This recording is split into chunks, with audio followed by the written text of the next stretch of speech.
చాలా గ్యాప్ తర్వాత team India test series కోసం రెడీ అవుతోంది. ఈ నెల 19 నుంచి స్వదేశంలో బంగ్లాదేశ్తో రోహిత్ సేన 2 టెస్టులు ఆడనుంది. ఈ సిరీస్ కోసం తొలి టెస్ట్ ఆడే జట్టును ఆదివారం భారత సెలెక్టర్లు ప్రకటించారు. రోహిత్ శర్మ కెప్టెన్సీలో మంచి స్ట్రాంగ్ టీంనే సెలెక్టర్లు ఎంపిక చేశారు. అయినా కూడా భారత క్రికెట్ అభిమానులు ఏదో తెలియని భయం వ్యక్తమవుతోంది. అదేంటంటే బంగ్లాదేశ్ను చిన్న టీంగా భావించి లైట్ తీసుకుంటే దెబ్బతినే ప్రమాదం ఉంది. ఇప్పటికే పాకిస్తాన్ను పాక్ గడ్డపైనే 2 టెస్టుల్లో ఓడించి బంగ్లాదేశ్ వైట్ వాష్ చేసింది. అదే ఊపులో ఇండియాపై కూడా చెలరేగాలని భావిస్తోంది. ఈ క్రమంలోనే ఇప్పటికే బంగ్లాదేశ్ కెప్టెన్ టీమిండియాకు వార్నింగ్ కూడా ఇచ్చాడు. పాకిస్తాన్పై తమ ఆటగాళ్లు చూపించిన ప్రదర్శనను రిపీట్ చేస్తే ఇండియాని కూడా ఓడిస్తామని అన్నాడు.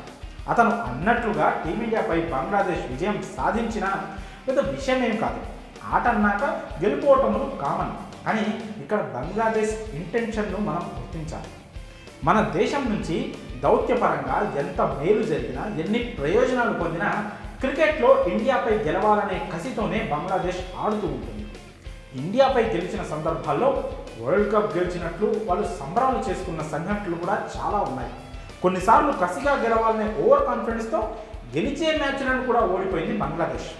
మొత్తంగా ఏం జరిగినా ఇండియాను ఓడించాలనే కసి బంగ్లాదేశ్లో చాలా స్పష్టంగా కనిపిస్తూ ఉంటుంది. ఏ మాత్రం సందు దొరికినా ఎక్కేయాలని చూస్తూ ఉంటుంది. మ్యాచ్లు జరిగేది ఇండియాలోనే, బంగ్లాదేశ్లో కాదు. ఇక్కడ వాళ్ళకంత సీన్ ఉండదు అని మనం అనుకోవచ్చు. కానీ బంగ్లాదేశ్ను తక్కువ అంచనా వేయడానికి అస్సలు వీల్లేదు. అలా చేస్తే పాముకు పాలు పోసి పెంచినట్లే అవుతుంది. ఇండియాను ఇండియాలో ఓడిస్తే ఇక బంగ్లాదేశ్ను ఆపడం ఎవరి వల్ల కాదు. వాళ్ళ ఆనందానికి ఆకాశమే హద్దవుతుంది.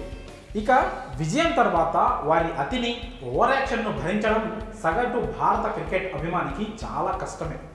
అలా ఏం కాదు, టీమిండియాలో రోహిత్ శర్మ, విరాట్ కోహ్లీ లాంటి స్టార్లు ఉన్నారని కొంతమంది అనుకోవచ్చు.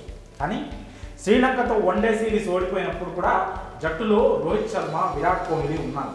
పైగా ప్రస్తుత జట్టు వాళ్ళిద్దరిపైనే ఎక్కువ ఆధారపడుతూ ఉంటుంది. టెస్టుల్లో అయితే మరీ ఎక్కువగా డిపెండ్ అవుతుంది.